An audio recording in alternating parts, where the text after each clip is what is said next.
Praise the lord. చాలామంది దేవుని సన్నిధి అనంటేనే పట్టని వారే ఎక్కువ. ఒక ప్రార్థన అన్నా పట్టని వారు, దేవుని వాక్యం చదవాలన్నా ఇష్టపడని వారు, కుటుంబ ప్రార్థన అంటే కొంతమందికి ఇష్టం ఉండదు. భార్య ఏమో సిద్ధంగా ఉంటుంది బైబిల్ పెట్టుకొని, పిల్లలు రారు, భర్త రాడు.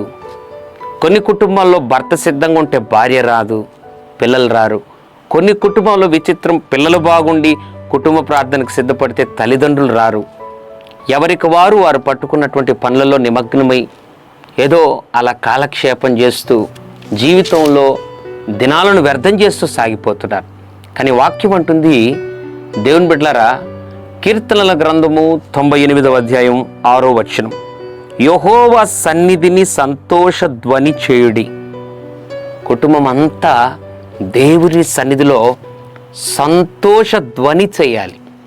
బాగా పాటలు పాడి, బాగా ఆరాధించి, 1-2 పాటలు పాడి, వ్యక్తిగత ప్రార్థనలోను, కుటుంబ ప్రార్థనలోను, సంఘ ప్రార్థనలోను ఎప్పుడు కలుసుకున్నా యెహోవా సన్నిధిని సంతోష ధ్వని చేయాలి. అట్లు ఆ గొప్ప ఆత్మీయ వాతావరణం నీవు అలవర్చుకోగలిగితే, అలవాటు చేసుకోగలిగితే నిశ్చయముగా నిన్ను, నీ బిడ్డలను, నీ సరిహద్దులను దేవుడు విశాలపరుస్తాడు.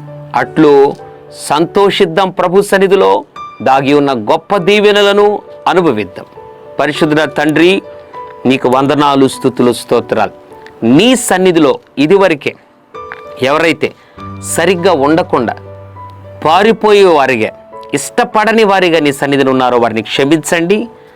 నీ సన్నిధిలో సంతోషించు మనస్సును, హృదయాన్ని వారికి దయచేయమని, ఇది మొదలుకొని వ్యక్తిగత ప్రార్థన, కుటుంబ ప్రార్థన వారి కుటుంబాల్లో ప్రారంభించుటకు సహాయం చేయమని యేసు నామములో ప్రార్థిస్తున్నాం తండ్రి. Amen, amen. God bless you.